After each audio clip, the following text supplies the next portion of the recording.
The Vatican Press Hall had never held this much heat under its marble silence. Rows of cameras blinked like hungry eyes. Reporters murmured in 12 languages, each voice echoing the same unspoken demand.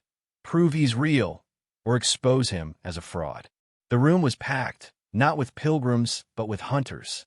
They had come to meet the man chosen under the Sistine shadow. But few believed he was anything more than a figurehead, picked not for courage or conviction, but for optics, for healing the public image, for doing nothing that might offend. Isabel Cortez sat in the front row, dressed in corporate black, her notepad already littered with accusations disguised as questions. She was no stranger to controversy. She had once called the Vatican a golden sarcophagus for a dying god. And now, with the cameras rolling and the globe watching, she raised her hand with a calculated poise. Her voice cut through the room like glass across altar stone. "Your Holiness," she said, "many say you were chosen not for doctrine, not for discernment, but for appearance. Isn't it true you are merely a relic polished for public sympathy? A media puppet for moral nostalgia?" There was no movement behind the papal desk. Pope Leo XIV sat still as a crucifix watching its accusers. For a breathless second, no one knew if he would respond. And then, without lifting his eyes, he spoke. "You've mistaken silence for absence." A phrase like a stone dropped in still water. Reporters froze. Pens halted midward. Even the soft mechanical hum of broadcast equipment seemed to dull. He had not raised his voice. But something shifted. It was not in volume, it was in weight. And in that moment, they all felt it. This man was not what they expected. He was not playing the role. He was the reason. Now the room belonged to him. But before this story can unfold fully, a question remains. One not for Isabel, but for you. If you believe the Holy Spirit still guides the Church, and you haven't subscribed to Holy Shadows, ask yourself, why are you silent while others mock what is sacred? And if you will not subscribe, then enter the comments and explain why. But do not pretend it doesn't matter. Not now. Not after what you just heard. He had not raised his voice. He hadn't needed to. The silence that followed Pope Leo's words spread like incense, curling through marble columns and digital broadcast feeds alike. Across the world, television anchors leaned closer. Studio lights dimmed. The moment had left the confines of Vatican City. It had entered the conscience of nations. And now, the question rose like mist. Who was this man? Not many knew the name Esposito before the conclave, though those who did never forgot it. Born in Naples to a dockworker father and a mother who lost her hearing before he turned 6, Alessandro Esposito was not marked for grandeur. His calling didn't echo through cathedrals, but through alleyways. He was ordained in a modest ceremony under gray skies. No choirs. No cameras, only a prayer and a promise to serve the forgotten. Then came South Sudan. While others negotiated policy from polished desks, Father Esposito stood knee-deep in blood and floodwater. He buried children whose names the world never knew. He carried the Eucharist through minefields, whispering Latin benedictions over scar bodies. When cholera took a refugee camp, he did not call for intervention. He fetched the water himself, disinfected wounds with his own hands, and stayed until the last cough fell silent. The Vatican noticed, but not with applause. They offered promotion twice. He declined both. Said he feared the marble would muffle the cries he was sent to hear. But time passed. His body aged. His silence deepened. And then, after a wave of resignations, scandals, and orchestrated apologies, the white smoke rose, and with it, a name whispered more in prayer than politics. Leo XIV. He was not the favorite. He was the necessary. Now he sat under the cameras of over 100 nations, wearing the fisherman's ring with the same hands that once lifted dying mothers from the dirt. And across from him, Maria Valeni waited. She was no fool. Oxford educated. Author of God is not listening. Her essays labeled priestly celibacy an institutional plague. Her lectures declared that faith without self-liberation is a cage. The Church saw her as hostile. But her real skill wasn't her defiance. It was her confidence. She spoke not to question, but to expose. Her smiles were thin and calculated. Her gaze, surgical. She was here not to ask questions, but to draw blood, calmly and publicly. To her, Pope Leo XIV was not a spiritual leader. He was a relic, one chosen to polish the cracked image of a failing church. A gentle figure who'd speak in safe phrases and fade into history. But as she watched him now, unmoved by her first strike, something faltered inside her. It was small, barely a tremor. But it was there, because this man did not speak like a diplomat. He spoke like someone who had buried truth with his own two hands and still believed it would rise again. And that disturbed her more than she expected. This press conference mattered not because of who was asking questions, but because of who had decided, finally, to answer them. After decades of scandal, evasion, and quiet shame, the world had grown used to a Vatican that ducked its head and let its enemies shout. Now, for the first time in a generation, someone was staring back, without anger, without fear, with something far more dangerous, moral clarity. You see what kind of man he is. If this doesn't move you to stand with holy shadows, then what will? Silence is consent. Subscribing is spiritual resistance. Every click is a candle lit against this culture of noise. Still can't bring yourself to click subscribe? Then go to the comments and write why. Be honest. Maybe someone will read it and pray for your courage. Because now the room has grown still again. Valenti is about to speak. And what happens next will not leave you untouched. There was a pause, brief, intentional, the kind that signals a new round in a duel. Maria Valenti inhaled, narrowed her eyes slightly, and smiled. Not from warmth, but calculation. She was well trained in the art of polite demolition. Her tone was cordial, her phrasing polished, but every word was a needle hidden in silk. Your Holiness, she began, almost with deference. Many across the world believe you were chosen less for your theology and more for your image. A soothing figure in troubling times. A humble face for a tired institution. How do you respond to those who say you were selected not for your ideas, but for what you represent? A ripple of shifting bodies moved through the press corps. Cameras tilted forward. This was her first real strike, framed as inquiry, aimed as accusation. Pope Leo XIV didn't move. He let her words settle into the room like dust on polished stone. Then, softly, images fade. Truth remains. He didn't blink as he said it. Didn't glance at aides or papers. His voice didn't rise.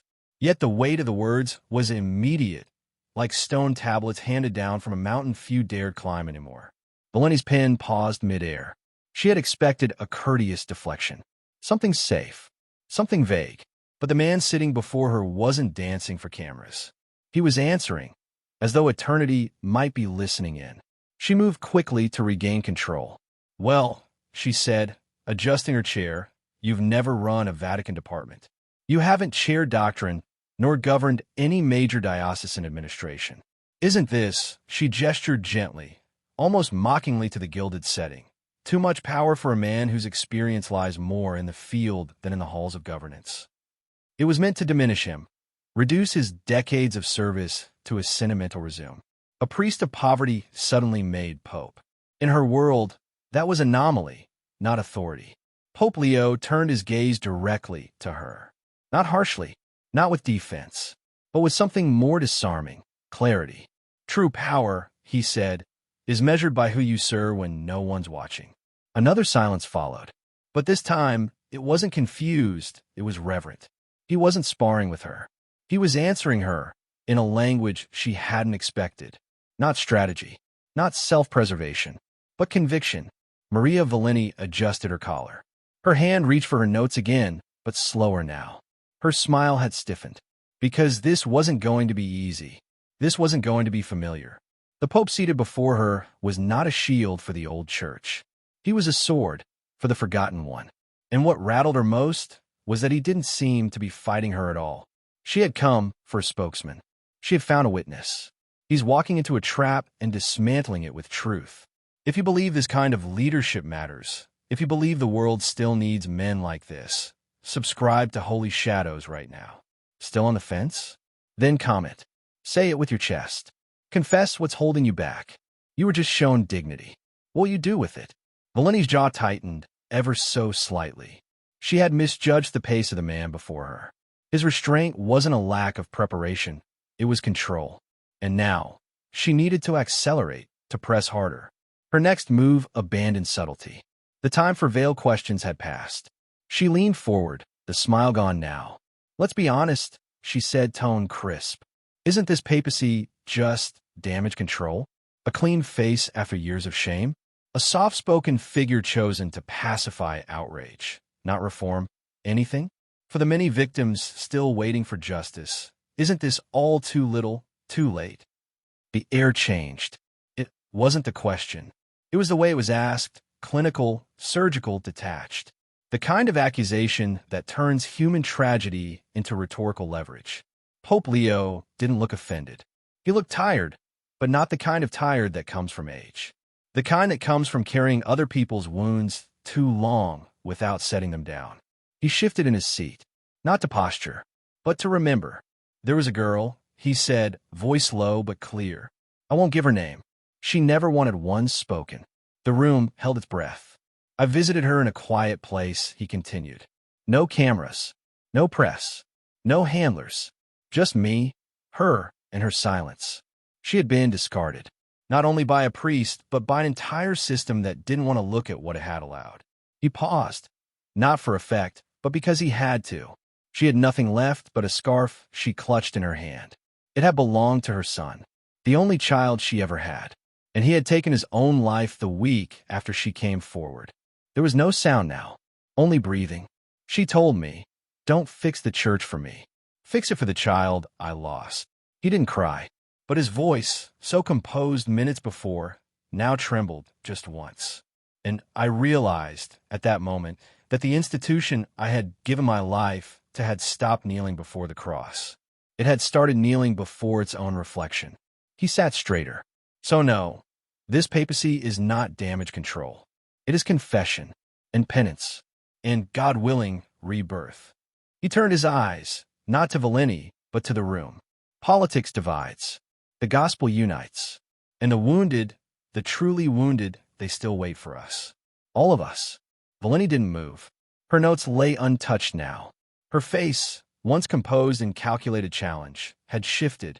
It wasn't defeat. Not yet, but something deeper. Disorientation. She had come prepared for a priest dodging blame. What she met was a man carrying it.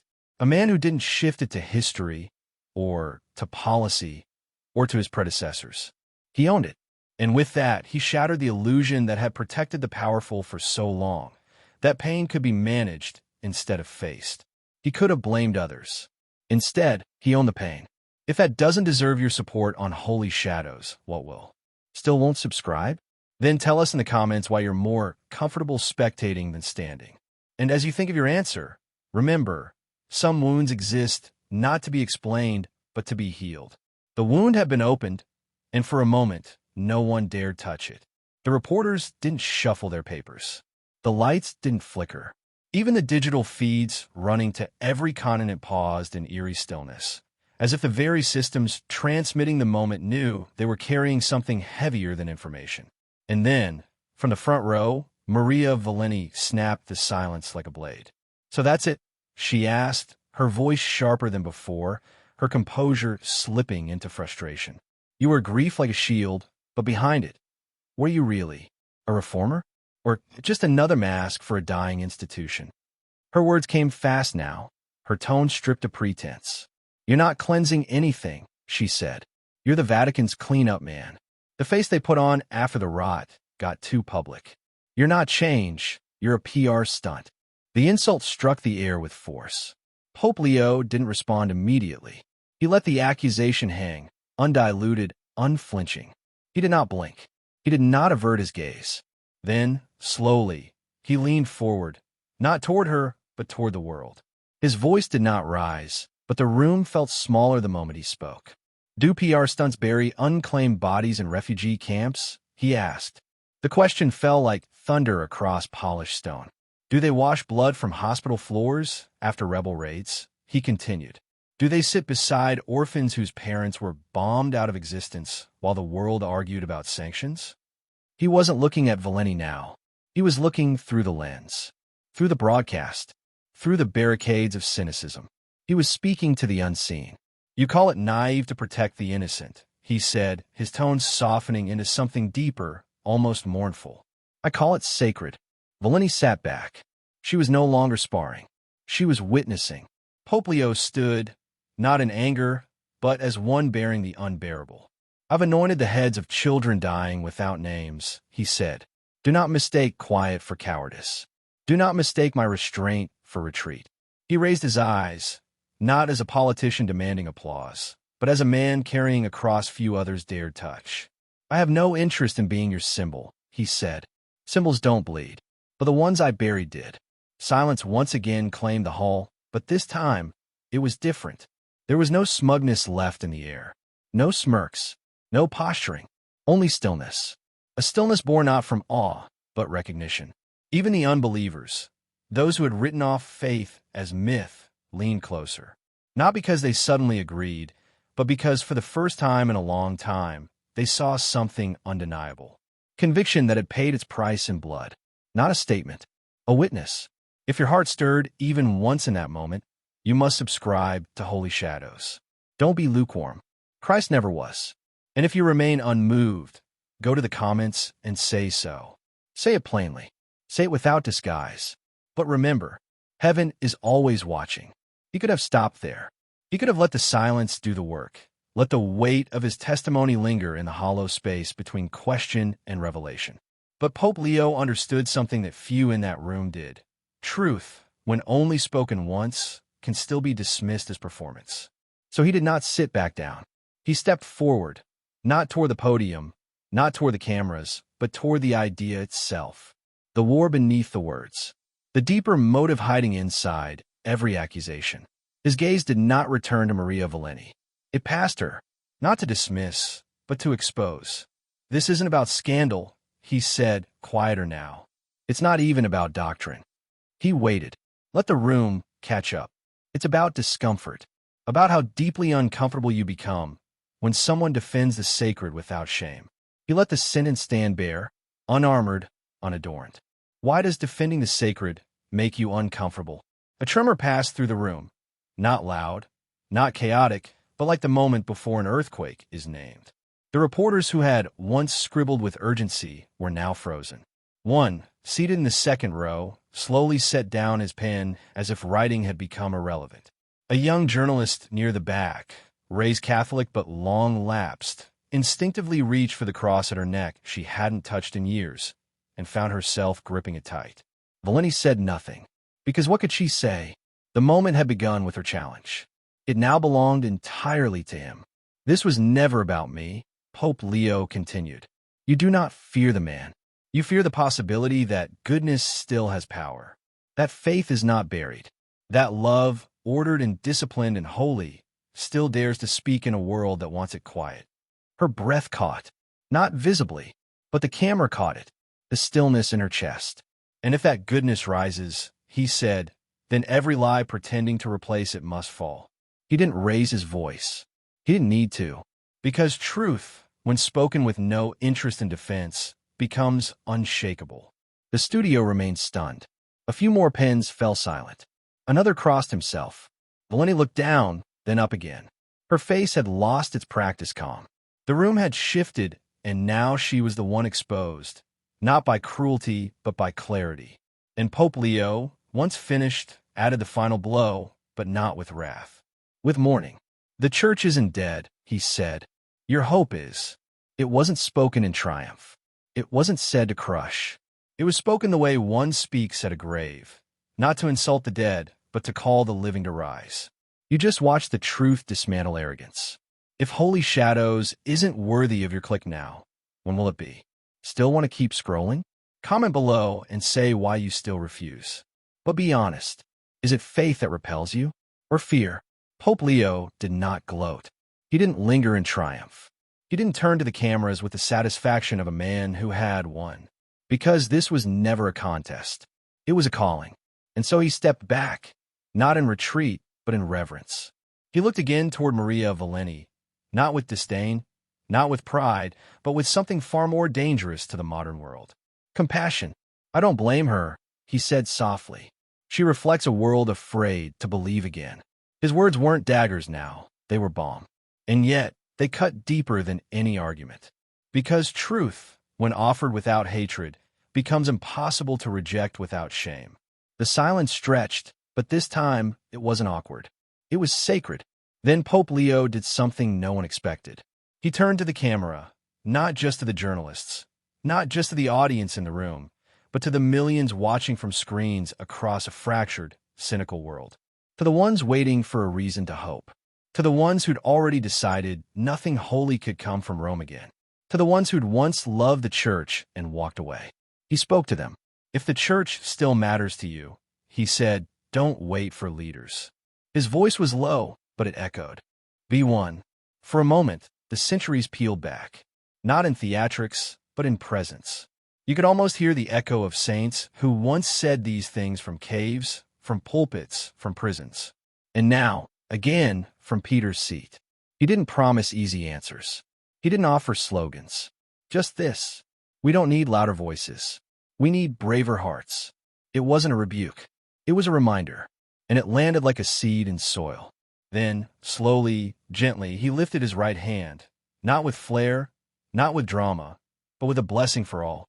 Not just for believers, not just for defenders, but also for the doubters, for the wounded, for the ones who wanted to believe again but didn't know how. To those who still believe, he said, may your faith remain unshaken. To those who don't or can't, may you be surprised by mercy. No music, no fanfare, just the weight of his words and the stillness that follows healing. The cameras didn't cut away. They lingered, as if afraid that breaking the silence would break the spell. Because what had begun as a confrontation had ended in something rare. An invitation. You've heard the truth. Now live it. Subscribe to Holy Shadows and show the world the church still breathes. Still unsure? Say so in the comments. But don't stay silent. Not anymore. The room had emptied, but the weight of what had passed lingered in the air. Heavy, unspoken, yet unmistakably present. If you had been there, seated among the world's sharpest minds and harshest critics, what would you have done? Would you have clapped, moved by the courage of a man who dared to stand unshielded? Or would you have sat in silence, caught between disbelief and hope, unsure what to believe? This is your moment now. What struck you most? Was it the quiet strength behind Pope Leo's words? The stories he carried like hidden scars? Or the challenge hanging in the balance? That faith, justice, and love are not relics, but living calls? Speak. Share your thoughts in the comments below. Your voice matters more than you know. And as you wrestle with what you've heard, may this blessing rest upon you. May we all seek truth with humble hearts, and never be afraid to follow where it leads.